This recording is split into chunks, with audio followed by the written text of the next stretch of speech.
How's it going, everybody? It's Pilot Flame, and we are back with another Team Watch FPL preseason video, and this time it's Everton that we're going to be taking a look at. Rafa Benitez's Everton. In fact, it's going to be very interesting to see how they unfold as the season progresses, as he was formerly a Liverpool manager, and if you didn't know, Liverpool and Everton, they don't really like each other too much, so it's going to be very interesting to see what players that I'm going to be interested in for them with, you know, the new style of play coming in, as well as what players that are probably going to fall out of favor or something needs to change in order for me to consider them FPL assets, and lastly, what Everton are doing in the transfer market.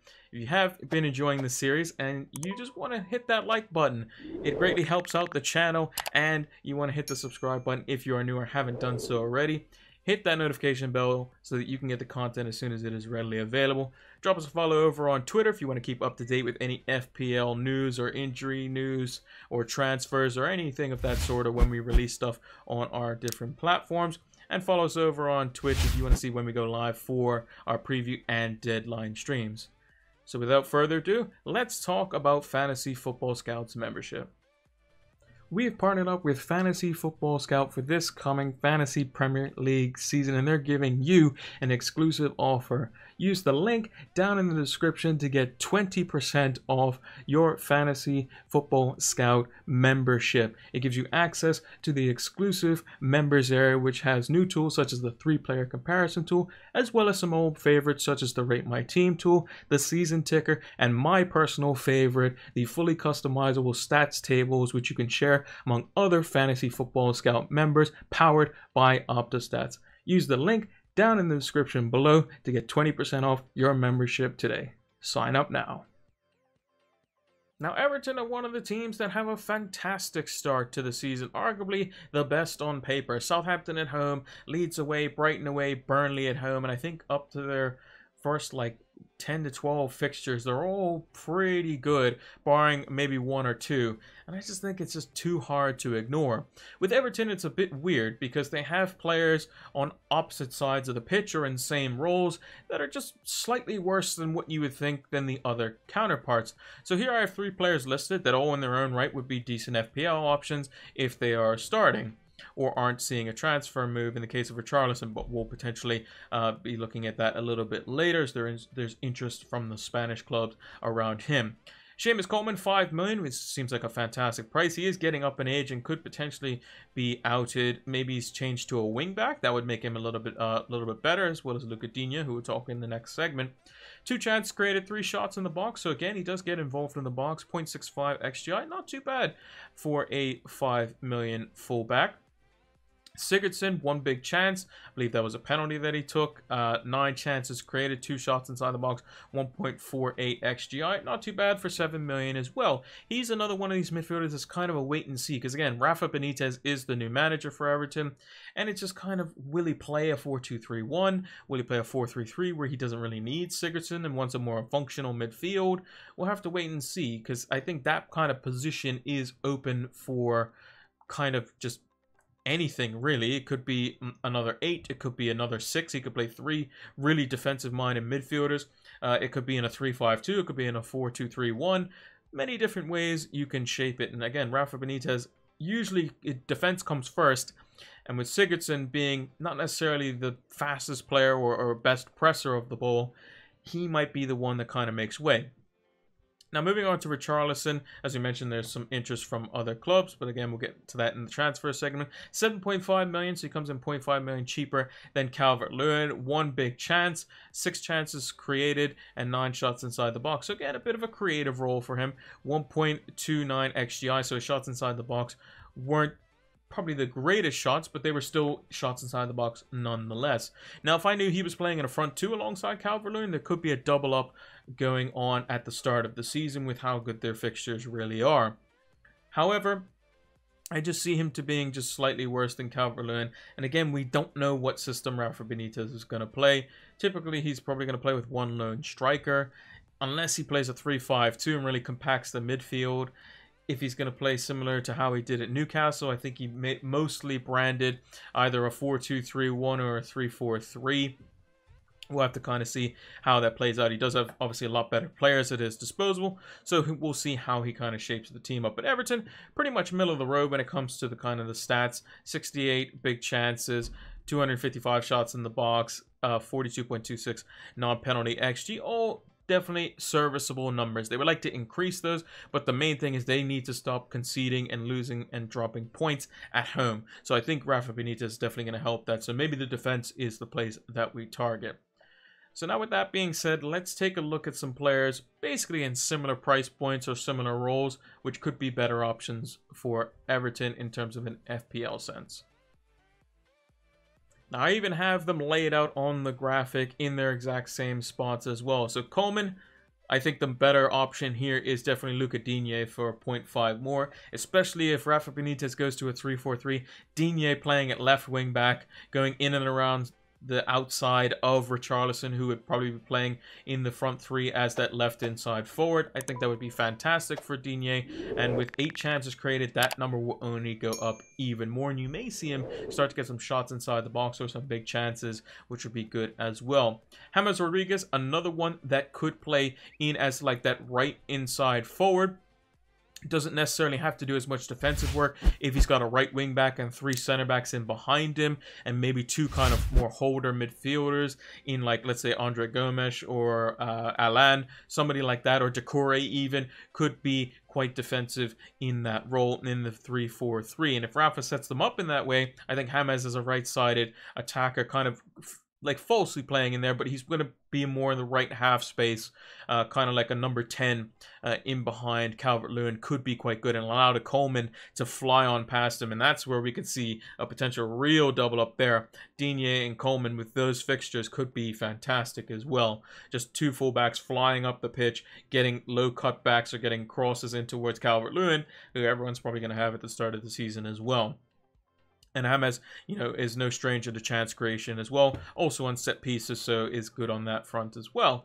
And then Calvert-Lewin, the main man, 10 shots inside the box, 1.35 XGI. Kind of tailed off towards the end of the season as well. Didn't really play too much for England, so he's probably going to come into the season quite fresh, and he's going to be looking to see what ideas Rafa Benitez has for him and potentially become the next big thing at Everton or even on the world stage. Rafa Benitez may be taking the mantle from Ancelotti, may push him even more further into that like kind of Inzaghi role. You stay within the width of the goal and inside the penalty box, and that's where I want you to be. Or maybe he improves his link-up play a little bit. We know Calvert-Lewin's very good in the air, so he can bring the ball down and link players up with him in the front line. So maybe a ball in behind for Digne and then cuts it back across to James at the back post. We could see that quite happening quite often, but we'll have to kind of see. I think 8 million is a fantastic price for Calvert-Lewin. I think it's fully justified. He came in at 7 million last season, did fantastically well, and I see that their great fixtures could be very good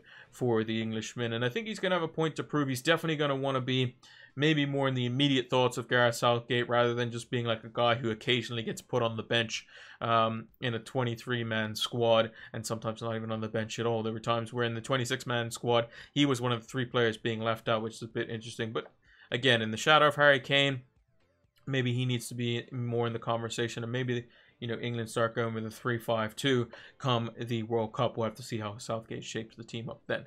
But I think Calvert-Lewin's going to be in everyone's team. But you can see how James Rodriguez, Digne, Calvert-Lewin, if they're all starting and the other 3 are also, or like Sigurdsson's not starting, Coleman's kind of in and out of the team, and Richarlison isn't as close to the penalty box as we like, you can see how these 3 up on the graphic could be a lot better FPL options come this FPL season.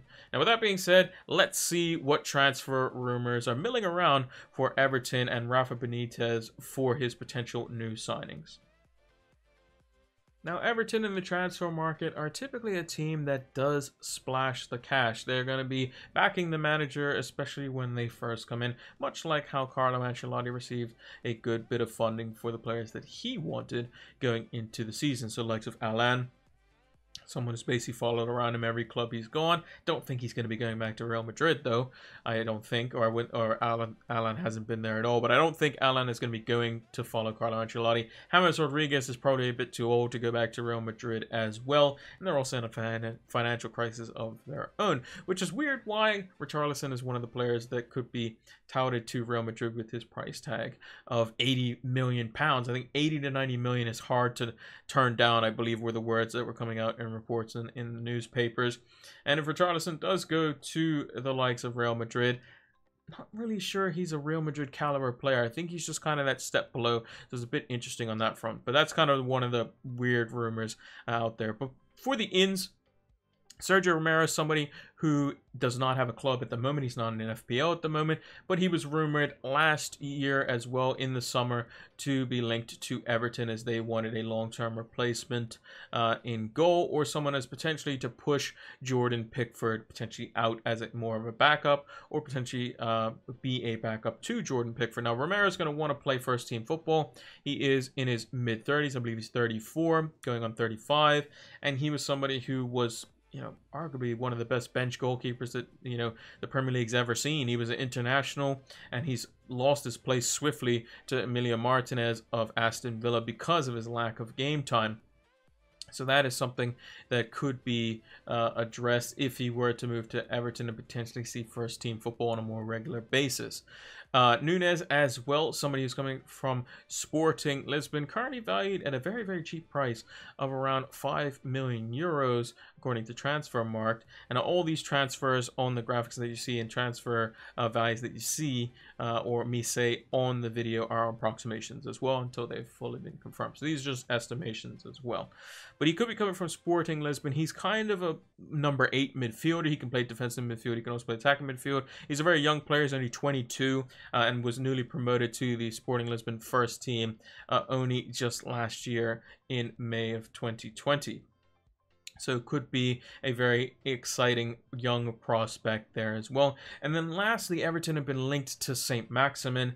He's currently a 6.5 million forward, so he's had a position change for Newcastle. And it could be 60 million pounds that Everton would have to pay for him. Now, St. Maximin, don't get me wrong, is a fantastic player, or ASM as we call him in FPL, is a fantastic player. He just seems to be injured quite a lot, and I think that could be a bit of an issue when you're paying 60 million pounds for a player that might not necessarily play, you know, at least 2/3 of the games in your Premier League season.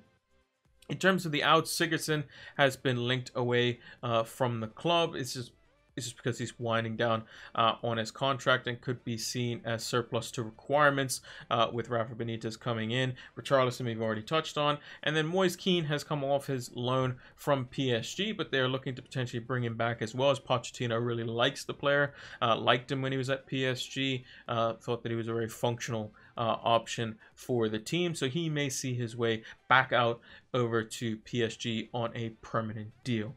So that's going to do it for our Everton transfers. If I missed any, or there are new ones that come out, leave a comment down below, and I'll look to see if I can retweet any transfer news over on Twitter. So make sure to give us a follow over on that as well. And yeah, that's it for the transfers.